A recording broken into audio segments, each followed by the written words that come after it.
like a Hellcat.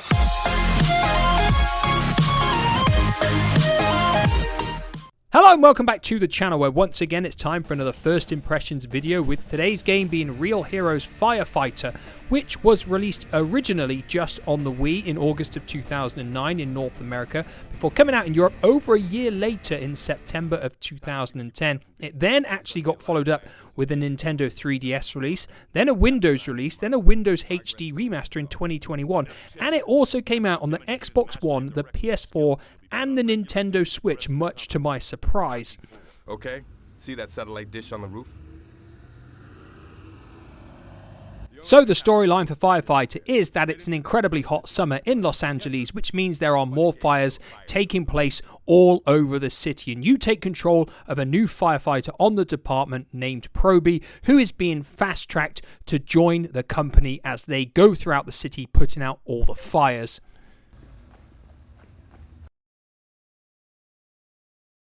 So if you are new to the series, what I do is I pick one of my backlog games that I've not currently played through yet, and I play it for about 60 to 90 minutes before summarising my first impressions in regards to how it looks, sounds, plays, the content and lifespan I think it has to offer, before deciding whether it's a game that I'm going to come back to and play more of in the future and giving it a final grade. In terms of visuals for Firefighter, I would say it's a very average looking Wii game. Now, I'd never heard of this Wii game ever until I saw it randomly on CEX one day, and then when I found it really cheap on Vinted, I thought, why not, let's give it a bash.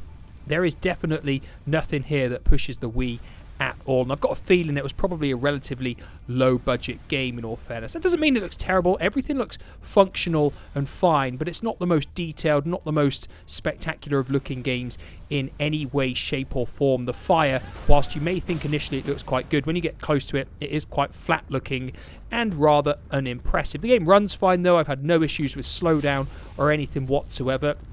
And my understanding is there's 8 different missions in different locations to play through, so there probably is a bit of visual variety when you go from place to place.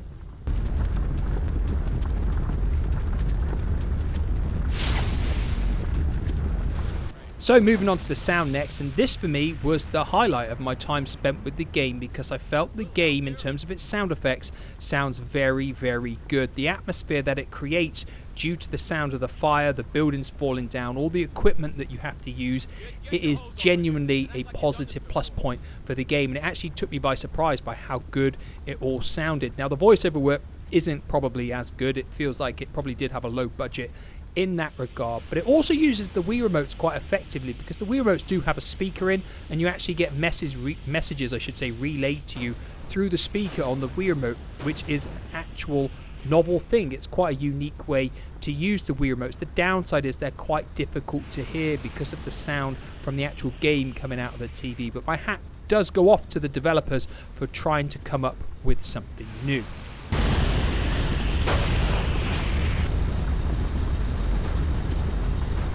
So moving on to the gameplay next, and the game gives you a tutorial mission at the start of the game so you can familiarise yourself with all of the controls. You move around with the nunchuck and crouch with it. Also, you aim with the Wii remote, and you use the D-pad on the Wii remote to select which piece of equipment you want to use.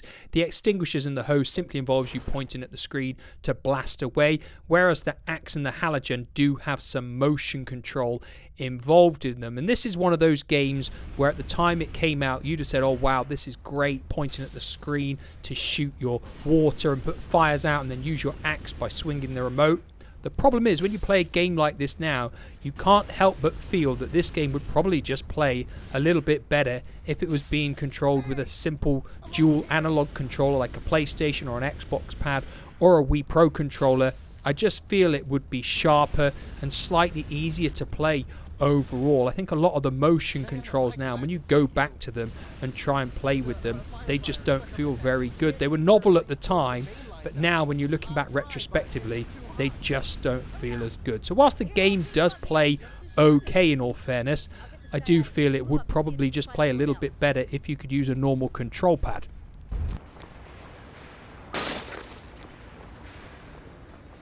So moving on to content and lifespan, and if I've read it correctly, this game has the training mission followed by 8 scenarios to play through, and I think it should take around 3 or 4 hours to complete the whole entire game.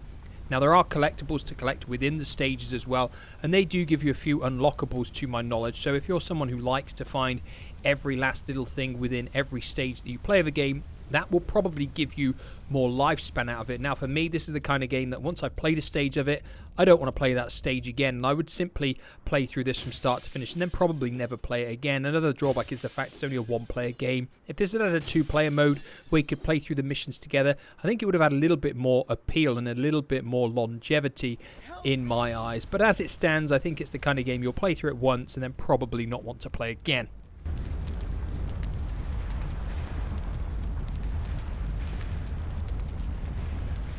So like always, that leaves me with my two final questions. Is this a game I'd consider playing more of in the future? And of course, what final grade am I going to shove Firefighter based on its first impressions? Well, I have actually played the game a bit more since recording this footage just to see if it kind of gripped me or I got into it a bit more, but I just don't feel that I'm going to. I don't feel how much I play it is going to affect what I feel about it. I just feel it's kind of run-of-the-mill, a little bit average in too many ways. It doesn't have that it factor that makes me want to play it from start to finish. Now, in terms of a final grade, I'm going to give it a respectable C, because I think whilst it's by no means an all-time classic, it is by no means a terrible game either.